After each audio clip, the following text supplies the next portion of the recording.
Mendengar penjelasan Yan Nantian, Chen Ping dipenuhi rasa terkejut. Lalu menatap Liu Sue dengan ekspresi bingung. Mengapa Liu Sue mengundangnya ke tempat sepenting itu? Jika itu hanya permintaan maaf, Chen Ping tentu tidak akan mempercayainya. Tak seorang pun akan percaya itu. Melihat Chen Ping menatapnya dengan ekspresi bingung, Liu Sue segera berkata, "Sebenarnya, kami telah menemukan pintu masuk reruntuhan, tetapi kami tidak dapat memasukinya, jadi kami ingin meminta bantuanmu untuk membuka pintu masuk tersebut." Apakah menurutmu aku bisa membuka pintu masuk reruntuhan itu? Chen Ping bingung. Meskipun kekuatannya cukup untuk menghadapi manusia abadi tingkat 9, Liu Sue jelas seorang dewa surgawi. Jika dia saja tidak bisa membukanya, bagaimana mungkin dia bisa berpikir dia bisa?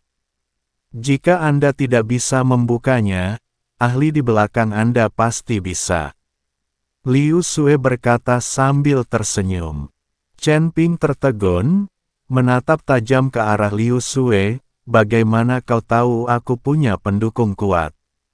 Dengan kekuatanmu, mustahil bagimu untuk melawan balai jalan jahat, dan kau juga tak mungkin membunuh para ahli setingkat balai jalan jahat, seperti Tetua Agung, Raja Dharma, dan Yang Mulia Surgawi.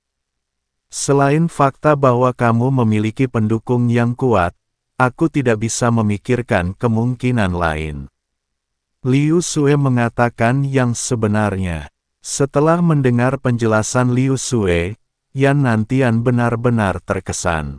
Meski usianya masih muda, Liu Sue sangat tanggap dan berhasil melihat hal ini. Yan Nantian melindungi Chen Ping karena alasan ini, dan sekarang Liu Sue meminta maaf kepada Chen Ping karena alasan yang sama. Chen Ping tersenyum dan berkata, "Saya benar-benar minta maaf, tapi saya tidak tahu di mana ahli di belakang saya berada, apalagi bagaimana cara memanggilnya. Lalu bagaimana kau bisa lolos dari kejaran para ahli dari Aula Jalan Jahat?" Tanya Liu Sue bingung. "Saat aku dalam bahaya, orang-orang yang ingin membunuhku akan mati dengan sendirinya, dan aku tidak tahu persis bagaimana mereka mati," kata Chen Ping. Sebenarnya, Chen Ping tidak berbohonglah sendiri tidak tahu bagaimana Raja Dharma meninggal atau apakahlah dibunuh oleh Tuan Xi. Dia hanya menipu Raja Mufa agar mengutuk Tuan Xi, dan kemudian dia meninggal. Chen Ping tidak tahu metode apa yang digunakan Tuan Xi untuk membunuh Dharma King Namu. Dia juga tidak tahu apakah Tuan Xi yang melakukannya. Liu Sue terkejut, lalu menatap Chen Ping lagi, dan berkata, "Kalau begitu, untungnya Tetua Agung kita tidak membunuhnya. Kalau saja dia membunuhnya, dia mungkin sudah lama mati." "Siapa tahu," kata Chen Ping sambil tersenyum. Yan Nantian dan Liu Sue keduanya memiliki ekspresi aneh. Tidak jelas apakah mereka tidak percaya apa yang dikatakan Chen Ping. "Tuan Muda Chen, meskipun Anda tidak dapat membuka reruntuhan, saya tetap mengundang Anda dengan tulus. Mulai sekarang, Anda akan menjadi teman aliansi iblis bumi kami. Jika Tuan Muda Chen khawatir, dia bisa membawa pemimpin sekte Yan bersamanya." Liu Sue takut Chen Ping akan salah paham dan mengira dia mempunyai semacam konspirasi. "Apa yang harus kutakutkan? Panggil saja aku kapanpun kau mau pergi," kata Chen Ping acuh tak acuh. "Tuan Muda Chen sangat murah hati. Saya akan segera kembali dan bersiap. Tanpa basa-basi lagi, kita akan berangkat besok." Setelah Liu Sue selesai berbicara, dia berbalik dan menghilang. Melihat Liu Sue menghilang, Chen Ping sebenarnya ingin sekali bermain-main dengannya. Wanita anggun dan cantik seperti ini pasti cocok untuk diajak bermain-main, terutama karena sosoknya yang indah. Chen Ping, apakah kamu benar-benar akan pergi bersama Liu Sue untuk menemukan reruntuhan itu? Melihat Liu Sue telah pergi, Yan Nantian bertanya. Chen Ping mengangguk. Apakah kamu tidak takut Liu Sue akan berbuat jahat? Yan Nantian tidak mengerti mengapa Chen Ping berani mempercayai Liu Sue. Pemimpin Sekte Yan, saya tidak yakin pemimpin Alansi Liu akan menggunakan tipu daya, kata Chen Ping. Mengapa kamu begitu percaya padanya? Karena matanya memberitahuku bahwa dia tulus. Chen Ping teringat mata gelap Liu Sue, yang berubah menjadi alis seperti daun willow saat dia tersenyum sungguh menawan. Kamu tidak tergoda oleh kecantikannya, kan? Melihat ekspresi Chen Ping, Yan Nantian bertanya. Bagaimana mungkin? Aku dikelilingi oleh banyak wanita cantik, mustahil aku tergoda hanya oleh satu wanita. Lagi pula, aku akan membawa pemimpin Sekte Yan bersamaku besok. Jika ada bahaya, bukankah pemimpin Sekte Yan akan melindungiku? Chen Ping berkata sambil tersenyum. Mendengar Chen Ping mengajaknya, Yan Nantian tertawa dan menepuk bahu Chen Ping, sambil berkata, denganku di sini, Liu Sue tidak akan berani main-main. Aku akan segera mengaturnya. Tepat saat Yan Nantian berbalik untuk pergi, Chen Ping tiba-tiba memanggilnya. Pemimpin Sekte Yan, aku ingin bertanya tentang seseorang. Wei Hao, aku ingin tahu apakah Master Sekte Yan mengenal Raja Dewa dari kuil suci yang ada di Istana Raja Dewa Surga ke-8. Tanya Chen Ping. Tentu saja aku tahu. Kuil para dewa sangat terkenal. Meskipun Raja Dewa berada di surga ke-8, kekuatannya tidak lemah. Aku heran kenapa kau bertanya tentang Raja Dewa. Tanya Yan Nantian bingung. Raja Dewa itu datang ke 9 surga, tetapi kami kehilangan kontak dengannya. Seorang teman meminta saya untuk pergi ke 9 surga untuk menanyakannya, kata Chen Ping. Beberapa tahun yang lalu, aku bertemu Raja Dewa itu. Saat itu, dia sedang bersama 2 kepala kuil dari kuilnya di daerah Gunung Telanmen. Kurasa mereka juga ada di sana untuk mencari reruntuhan Gunung Tianmen. Mengenai di mana mereka sekarang, saya tidak tahu, tapi kita bisa mencari tahu lebih banyak setelah sampai di Gunung Tianmen. Kata Yan Nantian. Setelah mendengar bahwa Raja Dewa telah muncul di daerah Gunung Tianmen, Chen Ping menjadi semakin bertekad untuk pergi ke Gunung Tianmen. Baiklah, terima kasih banyak, Master Sekte Yan. Chen Ping mengangguk. Yan Nantian berbalik hendak pergi, namun kemudian tampak teringat sesuatu dan berbalik, berkata, Chen Ping. Bolehkah aku mengambil darahmu? Chen Ping terkejut, tidak mengerti apa maksud Yan Nantian. Mengapa seseorang tiba-tiba membutuhkan darahnya sendiri? Jangan salah paham, Sekte Surgawi Yama kami punya beberapa metode rahasia. Aku bisa menemukan lokasi orang di belakangmu melalui darahmu. Apakah kamu juga tidak ingin tahu di mana orang di belakangmu? Yan Nantian menjelaskan. Mendengar ini, Chen Ping meneteskan setetes darah dari ujung jarinya, yang mendarat di telapak tangan Yan Nantian dan kemudian dengan cepat menyebar. Pemimpin Sekte Yan, izinkan saya mengingatkan Anda, orang di belakang saya mungkin cukup kuat. Jika terjadi sesuatu pada Anda, saya tidak akan bertanggung jawab. Chen Ping mengingatkan Yan Nantian. Tentu saja, saya hanya merasakan lokasinya, tidak melakukan apapun lagi.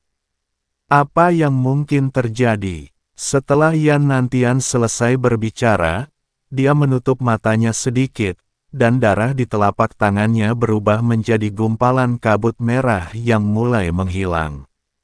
Ledakan. Tiba-tiba, Yan Nantian membuka matanya dan melihat pakalannya telah berubah menjadi debu seolah-olah telah lapuk. Seluruh aula utama Sekte Surgawi Yama mulai bergetar hebat. Tidak jauh dari Sekte Surgawi Yanluo, sebuah gunung setinggi 10.000 meter runtuh dalam sekejap. Apa yang terjadi? Para murid Sekte Surgawi Yama semua bergegas keluar dengan panik.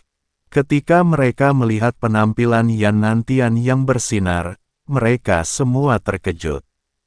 Chen Ping juga benar-benar bingung dan cepat mundur 2 langkah, berkata, "Master Sekte Yan, apakah semua teknik rahasia Sekte Surgawi Yama Anda membutuhkan pengorbanan sebesar itu?" Yan Nantian tetap diam, perlahan membuka telapak tangannya. Di dalamnya, darah merah telah memadat menjadi sebuah huruf besar. Gulungan. Menatap kata, tersesat, Yan Nantian menelan ludah, membuka mulutnya, dan berkata, "Tuan Chen, orang di belakang Anda sungguh luar biasa." Setelah mengatakan itu, Yan Nantian berbalik dan pergi, meninggalkan tanda air di tanah. Yan Nantian awalnya tahu bahwa Chen Ping memiliki pendukung yang kuat, tetapi dia tidak pernah menyangka bahwa pendukung itu akan begitu kuat hingga dia bahkan tidak dapat memahaminya.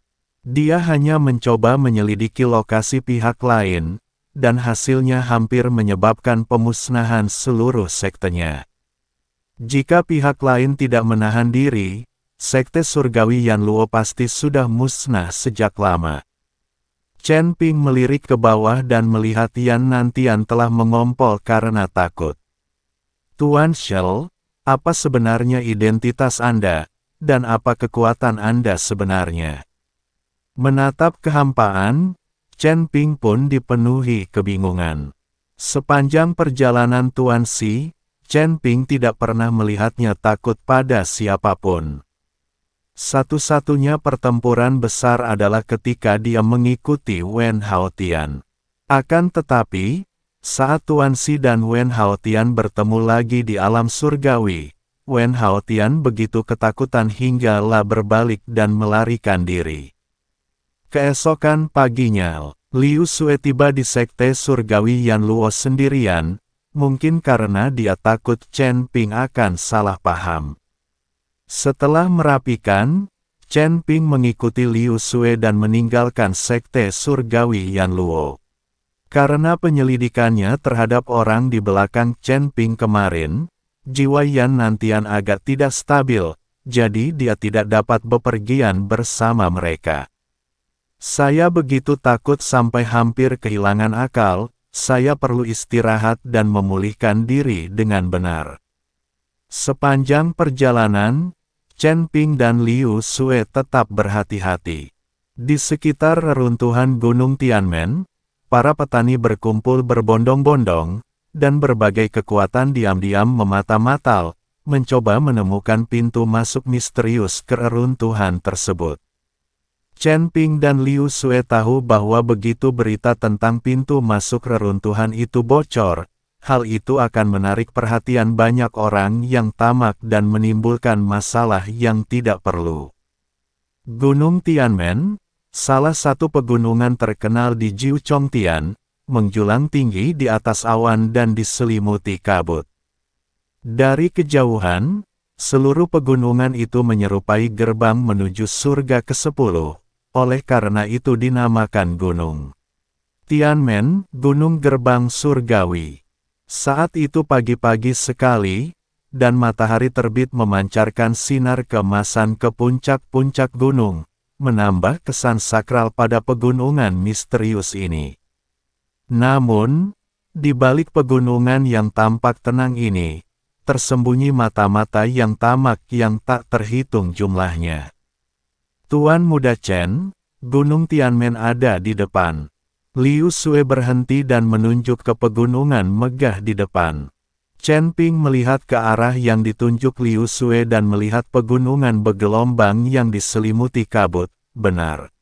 Benar tempat geomansi yang membawa keberuntungan. Namun, Yang lebih membuat Chen Ping khawatir adalah banyaknya jumlah petani yang berkumpul di sekitar pegunungan ini. Sepertinya berita tentang reruntuhan Gunung Tianmen telah menyebar ke seluruh 9 langit, kata Chen Ping. Dengan tenang, bila memandang sekeliling, tampak para petani di mana-mana, di kaki gunung maupun di lerengnya. Ada yang berkelompok 3 atau 5 orang, ada pula yang sendirian, semuanya tengah mencari sesuatu dengan cermat. Suasana ketegangan dan kegembiraan memenuhi udara. Liu Sue mengangguk, ya, sejak legenda reruntuhan Gunung Tianmer, Niwehar, hampir setiap hari ada banyak kultivator baru yang datang ke sini. Liu Sue mengangguk, ya, sejak legenda reruntuhan Gunung Tianmen menyebar, hampir setiap hari ada banyak kultivator baru yang datang ke sini. Akan tetapi, mereka hanya berputar di sekelilingnya dan tidak dapat menemukan pintu masuk yang sebenarnya sama sekali. Di mana pintu masuk kita? Tanya Chen Ping. Di lembah terpencil jauh di pegunungan, dilindungi oleh batasan kuno, mustahil bagi orang biasa untuk menemukannya. Kita, Liu Sue tersenyum misterius, namun, kita harus berhati-hati dan tidak membiarkan orang lain mengetahui keberadaan. Keduanya dengan hati-hati berjalan semakin jauh ke dalam pegunungan. Sepanjang perjalanan, mereka bertemu dengan banyak kultivator, termasuk kultivator independen dan pengikut sekte. Orang-orang ini semua memandang Chen Ping dan Liu Sue dengan kewaspadaan di mata mereka. Bukankah itu pemimpin Liu dari aliansi iblis duniawi di depan? Aku tidak menyangka pemimpin aliansi Liu juga tertarik dengan reruntuhan Gunung Tianmen. Siapa pemuda di sebelahnya? Dia tampak sama sekali tidak dikenal. Aku tidak tahu, tapi dilihat dari sikap pemimpin aliansi Liu terhadapnya, dia tampaknya sangat menghormatinya. Para kultivator di sekitarnya berbisik satu sama lain, mata mereka terus-menerus melirik antara Chen Ping dan Liu Sue. Chen Ping dapat merasakan banyak tatapan mata yang berniat jahat tertuju padanya. Khususnya, seorang kultivator berjubah hitam terus menatap Chen Ping. Meskipun Chen Ping tidak menatapnya, ia telah menggunakan indera spiritualnya untuk mendeteksi bahwa pria itu sedang mengawasinya. Terlebih lagi, Chen Ping bahkan merasakan sedikit permusuhan dari aura orang ini. Liu Sue tampaknya merasakan tatapan yang diarahkan padanya dan berbisik kepada Chen Ping, "Tuan Muda Chen, ayo cepat dan tinggalkan tempat ini sesegera mungkin." Chen Ping mengangguk, dan keduanya mempercepat langkah, menuju lebih dalam ke pegunungan.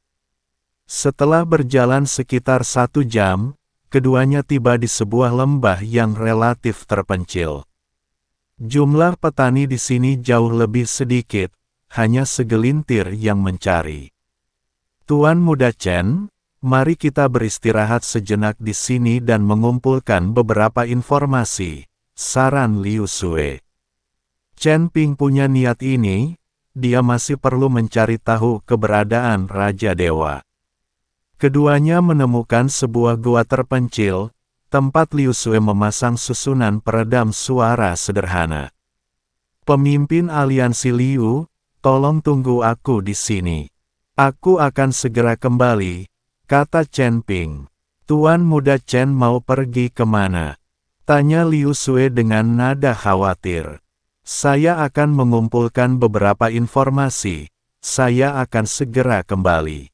Chen Ping tersenyum, berbalik, dan meninggalkan gua. Chen Ping tidak pergi terlalu jauh, lah menemukan seorang kultivator parubaya di dekatnya yang tampak seperti kultivator nakal. Sang biksu sedang beristirahat di atas sebuah batu besar, tampak agak lelah. "Rekan Taois, mohon tunggu sebentar," kata Chen Ping sopan sambil melangkah maju. Kultivator parubaya itu mendongak, menatap Chen Ping dengan waspada. Apa yang kau inginkan? Nama saya Chen Ping. Saya baru di sini dan ingin menanyakan beberapa pertanyaan. Saat Chen Ping berbicara, dia mengeluarkan batu abadi bermutu tinggi dan menyerahkannya. Kilatan keserakahan terpancar di mata kultivator parubaya itu ketika melihat batu abadi bermutu tinggi itu, tetapi ia tetap berpura-pura rendah hati dan berkata, "Tanyakan apa saja padaku. Aku akan memberitahumu apapun yang kutahu." "Terima kasih, rekan Taois." Chen Ping tersenyum. "Saya ingin bertanya apakah ada yang pernah mendengar kabar kedatangan Raja Dewa Kuil baru-baru ini?" "Dia dari surga ke-8. Raja Dewa." Kultivator parubaya itu terdiam sejenak, lalu menggelengkan kepalanya. "Belum pernah dengar namanya, tapi akhir-akhir ini, beberapa tokoh penting telah datang ke sini. Beberapa sekte besar dari surga ke-8 telah mengirim perang." Chen Ping agak kecewa, tetapi tetap bertanya, "Pernahkah kamu mendengar sesuatu yang tidak biasa? Misalnya, seseorang dikejar-kejar, atau semacam perkelahian?" Kultivator parubaya itu berpikir sejenak dan berkata, "Ada yang tidak biasa. Sekitar sebulan yang lalu, saya melihat beberapa murid kuil di lembah itu. Mereka tampak sedang mengawal seseorang, tetapi mereka tampak sangat gugup." Pengikut kuil. Jantung Chen Ping berdebar kencang. Ke arah mana mereka pergi? Sepertinya mereka telah menuju lebih dalam ke pegunungan. Kultivator parubaya itu menunjuk ke suatu arah, namun, di sana sangat berbahaya. Konon, monster-monster kuat berkeliaran di sana, dan orang biasa tidak berani masuk. "Terima kasih telah memberitahuku, rekan Taois." Chen Ping kemudian mengeluarkan beberapa batu abadi bermutu tinggi dan menyerahkannya kepada kultivator parubaya itu, sambil berkata, "Ini adalah tanda terima kasihku." Kultivator parubaya itu sangat gembira dan segera menerima batu abadi itu, sambil berkata, "Terima kasih, rekan Taois, terima kasih, rekan Taois." Setelah meninggalkan kultivator parubaya itu, Chen Ping sudah memiliki beberapa petunjuk dalam pikirannya. Para pengikut kuil sedang mengawal seseorang lebih jauh ke dalam pegunungan. Kemungkinan besar orang ini adalah Raja Dewa dan rombongannya. Chen Ping tidak segera kembali, lah bertanya kepada beberapa kultivator lain, dan hasilnya semuanya sama. Tampaknya Raja Dewa memang datang ke sini, dan kemungkinan besar masih berada jauh di dalam pegunungan. Tepat saat Chen Ping hendak kembali, dia melihat sosok yang dikenalnya. Ini adalah kultivator berjubah hitam yang sama yang dia temui di kaki gunung sebelumnya. Cara kultivator itu menatapnya saat itu tampak agak aneh. Sang kultivator berjubah hitam juga melihat Chen Ping, kilatan jahat terpancar di matanya, tetapi lah segera berbalik dan pergi. Chen Ping mencibir dalam hati, tampaknya dia telah menjadi sasaran. Namun, dia tidak khawatir, dia yakin dia bisa menangani siapapun kecuali mereka yang berada di alam dewa surgawi atau lebih tinggi. Ketika Chen Ping kembali ke gua, Liu Sui sedang bermeditasi dan berkultivasi. Mendengar langkah kaki, Liu Sui membuka matanya. "Tuan Muda Chen, apakah Anda menemukan sesuatu?" tanya Liu Sui. "Ada beberapa petunjuk, tetapi konfirmasi lebih lanjut diperlukan." "Pemimpin aliansi Liu, kapan kita akan pergi mencari pintu masuk reruntuhan?" tanya Chen Ping.